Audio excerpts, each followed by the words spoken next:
আসসালামু আলাইকুম। আমরা একটা ছবি দেখতে পাচ্ছি। এই ছবিতে দেখতে পাচ্ছি আমাদের দুইজন ছোট ভাই একটা বাঁশের খুঁটি ধরে ঘুরতেছে। ঠিক আছে, তাহলে আমাদের ছোট ভাই দুটার ঘূর্ণন যদি আমরা খেয়াল করি তাহলে দেখবো যে এক ভাইয়া ঘুরতেছে ঘড়ি কাঁটার দিকে, অর্থাৎ আমাদের ছবির বাম পাশে যে ভাইয়াটা আছে সে ভাইয়াটা ঘুরছে ঘড়ির কাঁটার দিকে, অর্থাৎ ঘড়ি কাঁটা যেভাবে ঘুরে সেভাবে, এবং ডান পাশে যে ভাইয়াটা আছে সেই ভাইয়াটা ঘুরছে ঘড়ির কাঁটার বিপরীত দিকে। ঠিক আছে, তাহলে আমরা এই দুইটা ছবি থেকে মূলত দুইটা ঘূর্ণন সম্পর্কে জানতে পারছি। একটা হচ্ছে ঘড়ির কাঁটার দিকে আর একটা হচ্ছে ঘড়ির কাঁটার বিপরীত দিকে।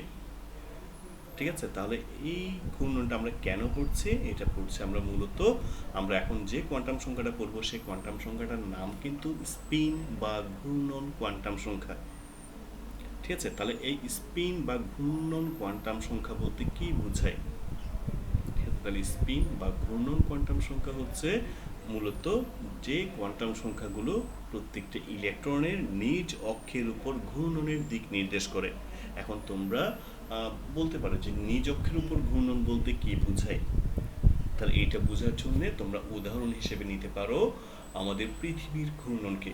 পৃথিবী যখন সূর্যের চারপাশে ঘুরে তখন সেক্ষেত্রে কিন্তু তার ঘূর্ণনটা দুই ধরনের হয়। একটা হচ্ছে সে সূর্যের চারিদিকেও ঘুরে, আবার নিজ অক্ষের চারিদিকেও ঘুরে, এবং এই দুইটা ঘূর্ণনকে দুইটা নামে ডাকা হয়। তা তোমরা যারা সমাজবিজ্ঞানটা ভালো করে পড়েছিলে তারা জানো যে পৃথিবীর গতি হচ্ছে দুই ধরনের, একটাকে বলা হয় আহ্নিক গতি আর একটা বার্ষিক গতি। আহ্নিক গতির কারণে মূলত দিন রাত হয়, এবং বার্ষিক গতির কারণে যে আমাদের যে ঋতু পরিবর্তন সেই ঋতু পরিবর্তনগুলো হয়। ঠিক আছে, এখন আহ্নিক গতির কারণে যে আমরা দিন রাত হয় বলছি সেটা কিভাবে হয়? যে পৃথিবী যখন সূর্যের চারপাশে ঘুরতে থাকে তখন সে কিন্তু নিজের অক্ষেরও চারপাশে ঘুরে।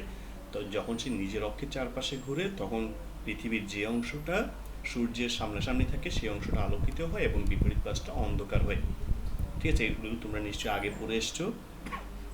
তো আমি এক্ষেত্রে বোঝাতে যাচ্ছি যে পৃথিবী যেভাবে সূর্যের চারিদিকে ঘোরার সময় নিজ অক্ষেরও চারিদিকে ঘুরে, তেমনিভাবে প্রত্যেকটা ইলেকট্রন যখন নিউক্লিয়াসের চারপাশে ঘুরে তখন তারা নিজের অক্ষের চারপাশে ঘুরতে থাকে।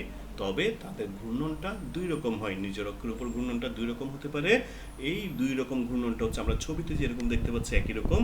একটা ঘূর্ণন হতে পারে ঘড়ির কাঁটার দিকে আর একটা হতে পারে ঘড়ির কাঁটার বিপরীত দিকে। তাহলে ইলেকট্রনগুলো নিজ অক্ষের উপর কিভাবে ঘুরছে তা আমাদেরকে যে কোয়ান্টাম সংখ্যাটা জানতে সাহায্য করে আমরা তাকে বলবো স্পিন কোয়ান্টাম সংখ্যা। তাহলে এই স্পিন কোয়ান্টাম সংখ্যাকে আমরা স্মল এস দিয়ে প্রকাশ করব, এবং এস এর মান হবে শুধু দুইটা। এটা খেয়াল রাখবে যে এস এর মান হচ্ছে শুধু দুইটা, কারণ আমরা ঘূর্ণনটা পাচ্ছি শুধু দুই ধরনের, হয় ঘড়ির কাঁটার দিকে অথবা ঘড়ির কাঁটার বিপরীত দিকে। কারণ আমাদের খেয়াল রাখতে হবে যে ইলেকট্রন যখন ঘড়ির কাঁটার দিকে ঘুরবে তখন তার স্পিনটাকে আমরা মাইনাস হাফ ধরবো, এবং ইলেকট্রন যখন ঘড়ির কাঁটার বিপরীত দিকে ঘুরবে তখন তার স্পিনটাকে আমরা প্লাস হাফ ধরবো। এখন প্রশ্ন হচ্ছে প্লাস হাফ বা মাইনাস হাফ এগুলো হাফ ধরেছে কেন?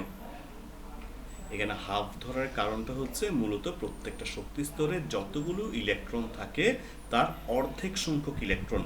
যেমন যদি আমি ধরে নিচ্ছি কি কোন একটা শক্তি স্তরের মধ্যে দুইটি ইলেকট্রন ঘুরছে, দুইটা ইলেকট্রন আছে, তাহলে একটা ইলেকট্রন অর্থাৎ অর্ধেক ইলেকট্রন, দুইয়ের অর্ধেক কত হয়? এক। তাহলে একটা ইলেকট্রন যদি ঘড়ির কাঁটার দিকে ঘুরে আরেকটা ইলেকট্রন ঘুরবে ঘড়ির কাঁটার বিপরীত দিকে। একইভাবে তুমি যদি এখন চিন্তা করো যে একটা শক্তি স্তরের মধ্যে চারটা ইলেকট্রন আছে, সেই চারটা ইলেকট্রন নিউক্লিয়াসের চারপাশে ঘুরছে, তাহলে এখন এক্ষেত্রে চারের অর্ধেক কত হয়? দুই। তাহলে দুইটা ইলেকট্রন যদি ঘড়ির কাঁটার দিকে ঘুরে বাকি দুইটা ঘুরবে ঘড়ির কাঁটার বিপরীত দিকে। তাহলে আশা করি আমি বুঝাতে পেরেছি প্লাস হাফ দিয়ে আসলে কি বোঝাচ্ছে। এখন প্লাস বা মাইনাস এইগুলো দিয়ে কি বুঝি? এখন আমরা যখন ছোটবেলা বলতে আমি এসএসসিকে বুঝাচ্ছি, ছোটবেলায় যখন আমরা ত্রিকোণমিতিতে 8.3 একটা চ্যাপ্টার করেছিলাম তখন সেক্ষেত্রে আমরা দুইটা কোণ সম্পর্কে জেনেছিলাম, ধনাত্মক কোণ এবং ঋণাত্মক কোণ। তো সেক্ষেত্রে ধনাত্মক কোণগুলো আঁকার সময় আমরা দেখেছিলাম যে ইলেকট্রন ঘড়ির কাঁটার ধনাত্মক কোণগুলো আঁকার সময় আমরা ঘড়ির কাঁটার বিপরীত দিক থেকে এঁকেছিলাম, এবং ঋণাত্মক কোণগুলো আঁকার সময় ঘড়ির কাঁটার দিক থেকে হিসাব করেছিলাম।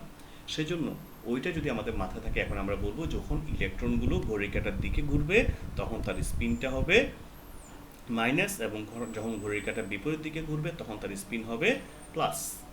ঠিক আছে, হাফটা এসছে মূলত অর্ধেক সংখ্যক ইলেকট্রন বিপরীত দিকে ঘুরে বলে। ঠিক আছে, তা তোমরা এখানে আরো দুটো ছবি দেখতে পাচ্ছ স্পিন কোয়ান্টাম সংখ্যার। এটা গেল আপাতত আমাদের স্পিন কোয়ান্টাম সংখ্যা। ঠিক আছে, তো আমরা আগামী ক্লাসটাতে আমাদের যে কাজ, সেই কাজটা সম্পর্কে আমি তোমাদেরকে একটু পরিচয় করে দিচ্ছি। সেই কাজটা হচ্ছে বিভিন্ন কোয়ান্টাম সংখ্যার মান ব্যবহার করে আমরা পরমাণুর বিভিন্ন কক্ষপথের মধ্যে মোট অরবিটাল এবং মোট ইলেকট্রন সংখ্যা নির্ণয় করব।